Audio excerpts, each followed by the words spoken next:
Hello friends, मैं रितेश कुमार शर्मा आप लोगों का सक्सेस पॉइंट इंस्टीट्यूट इंदौर के ऑनलाइन प्लेटफॉर्म पे आप लोगों का स्वागत करता हूं। हम लोगों ने बोर्ड एग्जाम को ध्यान में रखते हुए एक उड़ान सीरीज चालू की है, जिसमें आपको बोर्ड लेवल के आईएमपी क्वेश्चंस की पूरी सीरीज सारे चैप्टर्स की करवाई जाएगी, ताकि आप अच्छे मार्क्स लेके आ सकें। और सारे इंपोर्टेंट क्वेश्चन जितने भी हैं, किसके कितने मार्क्स है, किसका कितना वेटेज है, सारा आपको कंप्लीट इंफॉर्मेशन यहाँ पे हम प्रोवाइड करते हैं। सबसे पहले जो हमारी यूनिट आती है 12th क्लास में, वो हमारे पास होती है इलेक्ट्रोस्टैटिक्स। इसमें जो फिलहाल हमारे पास जो मार्किंग स्कीम है वो ये है कि यहाँ पे 1 मार्क का एक क्वेश्चन होगा। मतलब अगर 1 मार्क का एक क्वेश्चन हम देखें तो हमारे पास होगा 1 into 1 यानी कितना, 1 नंबर।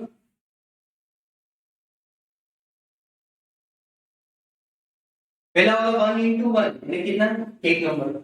इसके बाद सेकंड क्वेश्चन आएगा आपको 2 मार्क का, 2 मार्क का एक क्वेश्चन है, फिर बनेगा 2 into 1 यानी कितने, 2 नंबर।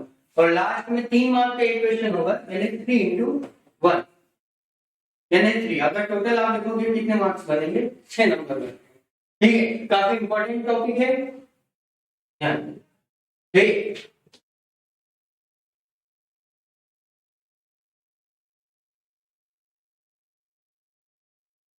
अब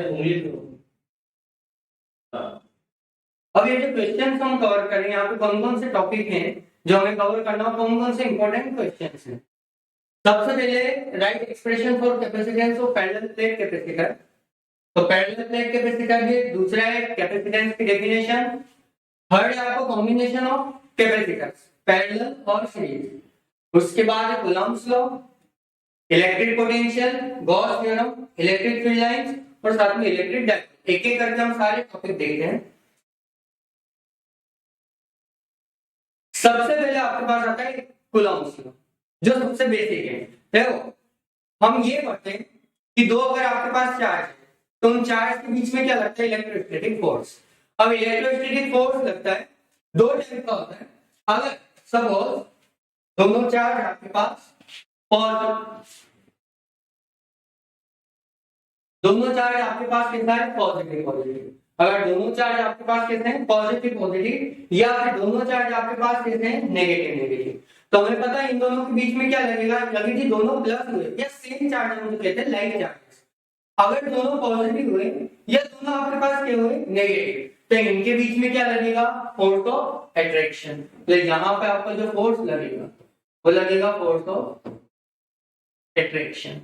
ठीक है, और अगर एक पॉजिटिव रहा और दूसरा क्या रहा, नेगेटिव, तो एक सॉरी अगर एक दोनों प्लस है और दोनों क्या है, माइनस, तो इनके बीच में जो फोर्स लगेगा वो कैसा होगा, फोर्स ऑफ रिपल्शन।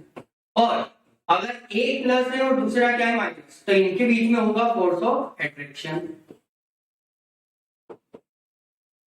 ठीक, लेकिन ये बात यहाँ पे नहीं होती है कि इनके बीच में फोर्स ऑफ अट्रैक्शन या रिपल्शन तो लगेगा, लेकिन आखिर में ये फोर्स होगा कितना। तो इसका मैग्नीट्यूड मतलब ये फोर्स दो चार्ज के बीच में लगेगा कितना, ये आपको कौन बताता है, कूलम्ब्स लॉ। ठीक है, तो फोर्स अगर दो चार्ज आपके पास रखे हुए हैं,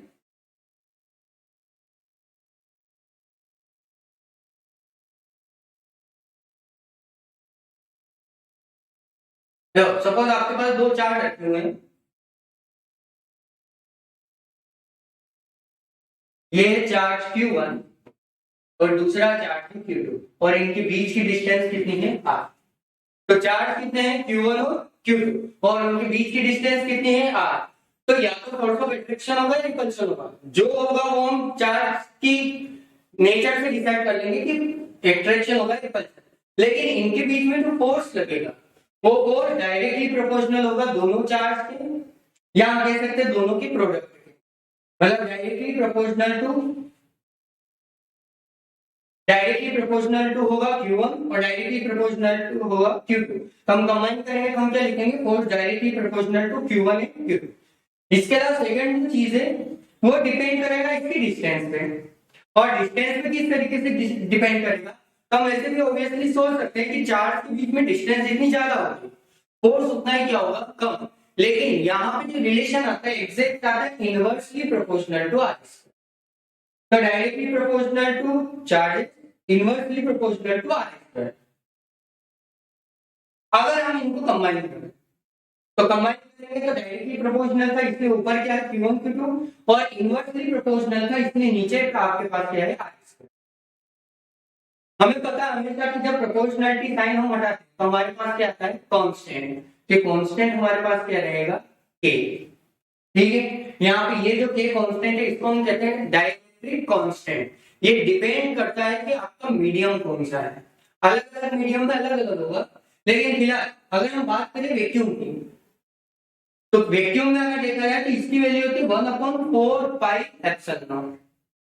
1/4 पाई एप्सिलॉन नॉट में एप्सिलॉन नॉट जो होता है वो होता है मीडियम की परमिटिविटी। इसकी वैल्यू होती है 9 × 10⁹ और यूनिट आएगी न्यूटन मीटर स्क्वायर पर कूलम स्क्वायर। ये भी मैं एक्सप्लेन कर देता हूं कि ये न्यूटन मीटर स्क्वायर पर कूलम स्क्वायर कैसे आएगा। देखो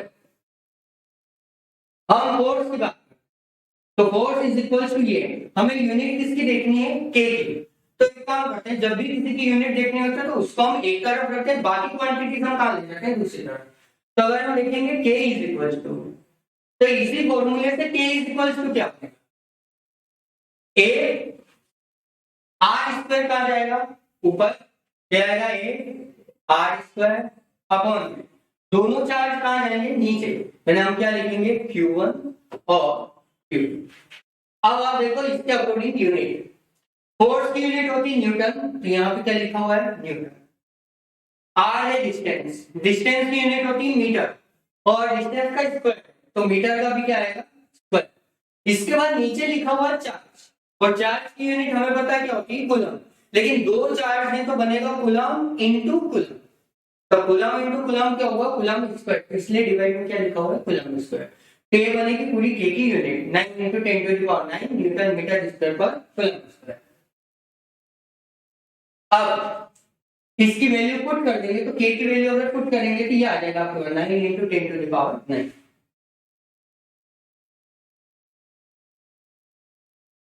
ठीक है, ये पहला जो सबसे इंपॉर्टेंट क्वेश्चन था वो कंप्लीट हुआ। नेक्स्ट हमारे पास क्वेश्चन है what is electric potential and factor on which it depends. मतलब कौन कौन से फैक्टर ऐसे होंगे जो पोटेंशियल को अफेक्ट कर सकते हैं या पोटेंशियल को क्या कर सकते हैं चेंज कर सकते हैं। सबसे पहले डेफिनेशन। अब डेफिनेशन में क्या है देखो पोटेंशियल हम डिफाइन कैसे करते हैं, हमें चार्ज लेके आना होता है एक पॉइंट से कहां तक दूसरे पॉइंट तक। तो पॉइंट हमारे पास क्या होगा ठीक है, हाँ इलेक्ट्रिक फील्ड में अगर चार्ज को मूव करना है तो हमें क्या करना पड़ता है वर्क डन करना पड़ता है। तो देखो इलेक्ट्रिक पोटेंशियल की डेफिनेशन क्या होगी, हमें चार्ज लेके आना कहां से कहां तक इंफिनिटी से पर्टिकुलर पॉइंट पर। देखो पोटेंशियल जो डिफाइन होता है वो हमेशा डिफाइन होता है किसी पर्टिकुलर पॉइंट पे, एक पॉइंट होगा जहां पे हमें क्या डिफाइन करना है पोटेंशियल। ठीक है, तो अब ये पोटेंशियल हम डिफाइन कैसे करते हैं, तो हम चार्ज कहां से लेके आते हैं इनफाइनाइट से। इनफाइनाइट से कहां लेके आएंगे किसी पर्टिकुलर पॉइंट, मतलब कुछ इस तरीके से कि कोई एक पर्टिकुलर पॉइंट है P, इस पॉइंट P पे हमें क्या डिफाइन करना है पोटेंशियल। तो हम चार्ज को लेके कहां से आएंगे इनफाइनाइट से, इनफाइनाइट से उस चार्ज को इस पॉइंट P पे लेके आएंगे। जितना वर्क डन हमें करना पड़ेगा वो क्या रहेगा हमारा इलेक्ट्रिक पोटेंशियल। लेकिन इसमें ध्यान ये रखना है कि चार्ज जो आपको लेके आना है वो यूनिट चार्ज लेके आना है। यूनिट चार्ज का मतलब क्या है, यूनिट का हमेशा मीनिंग क्या होता है जिसकी वैल्यू कितनी हो 1। तो यूनिट चार्ज का मतलब ये है कि आपके पास जो चार्ज होगा वो कितना होगा 1 कूलम। तो हम ये कहेंगे कि यूनिट चार्ज को इंफिनिटी से उस पर्टिकुलर पॉइंट P तक लेके आने में जितना वर्क डन होगा वो हमारा क्या होगा इलेक्ट्रिक पोटेंशियल। इसलिए डेफिनेशन ये बनती है कि electric potential is defined as amount of work to bring the charge from infinity to a particular point P। तो वो बनेगा पोटेंशियल कहां पे उस पर्टिकुलर पॉइंट P पे। अब हमने अभी क्या कहा कि work done to bring unit charge. अब सपोज हम यूनिट चार्ज लेके नहीं आए, हम चार्ज लेके आ गए कैपिटल Q। तो यूनिट चार्ज के लिए हम क्या करेंगे, तो सपोज कि 5 कूलम चार्ज है, 5 कूलम चार्ज के लिए हमें 20 joule work required. Charge suppose आपके पास कितना है, चार्ज सपोज आपके पास 5 कूलम और वर्क डन जो आपने किया सपोज वो कितना है 20 जूल। अब 5 कूलम चार्ज के लिए अगर हम कॉमन हमारा मैथमेटिक्स लगाए तो 5 कूलम चार्ज के लिए वर्क डन कितना हुआ 20 जूल। तो 1 कूलम चार्ज के लिए वर्क डन कितना होगा? तो सिंपल सी बात है 5 कूलम के लिए 20 जूल तो 1 कूलम के लिए क्या करेंगे? तो क्यू का हम क्या करेंगे डिवाइड। तो हम पोटेंशियल इज इक्वल टू क्या लिखेंगे 20 अपॉन 5।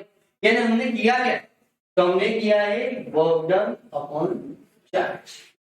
ठीक है, तो इसीलिए पोटेंशियल हम डिफाइन क्या करते हैं work done per unit charge. ठीक है, अगर Q इज इक्वल टू 1 रख दोगे तो पोटेंशियल इज इक्वल टू क्या हो जाएगा? Suppose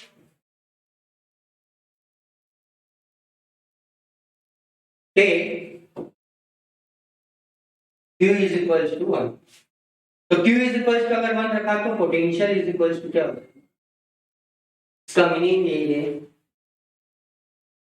potential is equals to work done when charge is unit means charge is 1 coulomb। Unit की बात करते हैं तो वर्क डन की यूनिट हमारे पास जूल है और चार्ज की कूलम, तो यूनिट क्या बनेगी जूल पर कूलम। लेकिन हमें पता है ऐसे सिस्टम ने कई सारे नाम दिए हुए हैं, तो यही जो जूल पर कूलम है इतना ना बोलते हैं उसको शॉर्ट में ऐसा यूनिट ने क्या डिक्लेयर कर रखा वोल्ट। तो एक्चुअली वोल्ट जो है वो जूल पर कूलम के इक्वल ही है और दोनों एक ही बात। लेकिन एसआई सिस्टम ने कई सारे क्वांटिटीज का अपने खुद के एक नाम डिक्लेयर कर रखे हैं, इसलिए इसको हम क्या करेंगे वोल्ट। फिर बात करते हैं कि पोटेंशियल को कौन कौन से फैक्टर हैं जो अफेक्ट। तो देखो सबसे पहले हम एक बात यहीं पे करते हैं कि पोटेंशियल इज इक्वल टू क्या होता है वर्क डन अपॉन चार्ज। अब देखो क्या फैक्टर्स हैं। सबसे पहले चार्ज ऑफ कंडक्टर।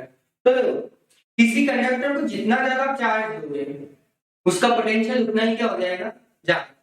तो सबसे पहले है चार्ज ऑफ कंडक्टर, तो हम लिखेंगे पोटेंशियल। पोटेंशियल जो है वो डायरेक्टली प्रोपोर्शनल टू क्या है चार्ज। ठीक है, अगर आप पोटेंशियल के कहीं तो फॉर्मूले भी देखो जैसे पॉइंट चार्ज के लिए हम देखते हैं, पॉइंट चार्ज के लिए फॉर्मूला क्या होता है के क्यू अपॉन आर। हमेशा जो चार्ज आएगा वो कहां आएगा न्यूमरेटर में, इसलिए पोटेंशियल डायरेक्टली प्रोपोर्शनल होगा किसके चार्ज के। सेकंड पॉइंट है हमारा शेप ऑफ कंडक्टर। ठीक है, शेप ऑफ कंडक्टर से किस तरीके से डिपेंड करेगा, तो जितना पहली बात तो ये कि अलग अलग शेप के लिए पोटेंशियल अलग अलग, और दूसरी चीज है कि जितना ज्यादा इसकी साइज होगी कंडक्टर जितना बड़ा उसका पोटेंशियल भी उतना ही क्या होगा ज्यादा होगा।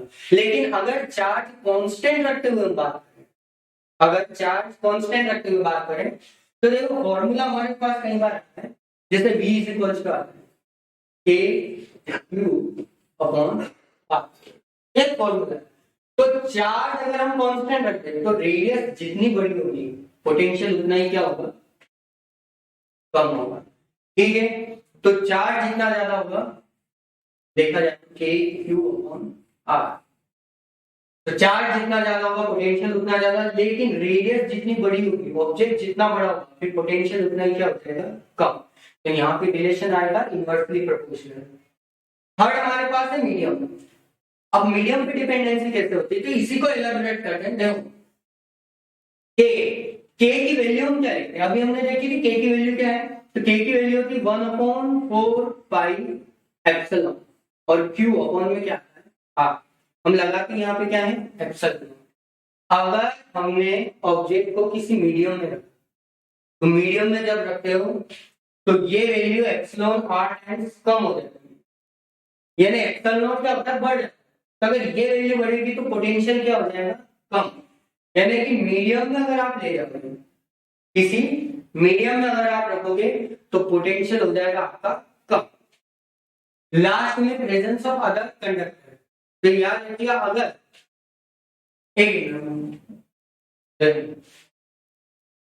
अगर आपके पास एक कंडक्टर इसके ऊपर क्या है ये आपने क्या रखा हुआ पॉजिटिव चार्ज। ठीक है, कंडक्टर इसका कोई पर्टिकुलर पोटेंशियल होगा नहीं। अब अगर इसके पास में आपने कोई न्यूट्रल कंडक्टर लगा, ऐसा कंडक्टर जिसके पास कोई चार्ज नहीं है, तो हमें पता है कि इस केस में होगा क्या। अगर आपने चार्ज बॉडी के पास एक अनचार्ज बॉडी लाके रखी हुई है, तो इसमें होता है इंडक्शन। और इंडक्शन में क्या होता है, इधर जनरेट होगा नेगेटिव चार्ज और इधर जनरेट होगा। अब ये पॉजिटिव चार्ज है, इसका पोटेंशियल होगा पॉजिटिव और पास में क्रिएट हुआ है नेगेटिव चार्ज, इसके कारण पोटेंशियल क्या होगा, माइनस। तो पोटेंशियल ओवरऑल क्या हो जाएगा, डिक्रीज। तो यहाँ पे आया तो कि अगर कंडक्टर, अगर इसको कंप्लीट एक्सप्लेन करना है तो प्रेजेंस ऑफ अदर कंडक्टर, तो अगर आपने अनचार्ज कोई कंडक्टर लाके रखा हुआ है तो उसके कारण पोटेंशियल होगा कम। तो 4 पॉइंट एक बार फिर से देख लेते हैं। ठीक है, सबसे पहले चार्ज ऑफ कंडक्टर, जितना ज्यादा चार्ज सप्लाई करोगे पोटेंशियल उतना ज्यादा होगा, मतलब डायरेक्टली। शेप ऑफ कंडक्टर, अगर चार्ज आपने फिक्स रखा हुआ है, जितना सप्लाई आपने करना था आपने कर दिया, जितनी ज्यादा रेडियस होगी, मतलब साइज उसका जितना ज्यादा होगा, उसका पोटेंशियल उतना ही कम होगा। थर्ड है मीडियम, अगर आप मीडियम में रखते हो तो पोटेंशियल होगा कम, और लास्ट में कोई अदर कंडक्टर आपके रखते हो तो उस कंडक्टर के कारण भी पोटेंशियल क्या हो जाएगा, कम हो जाएगा। ठीक है,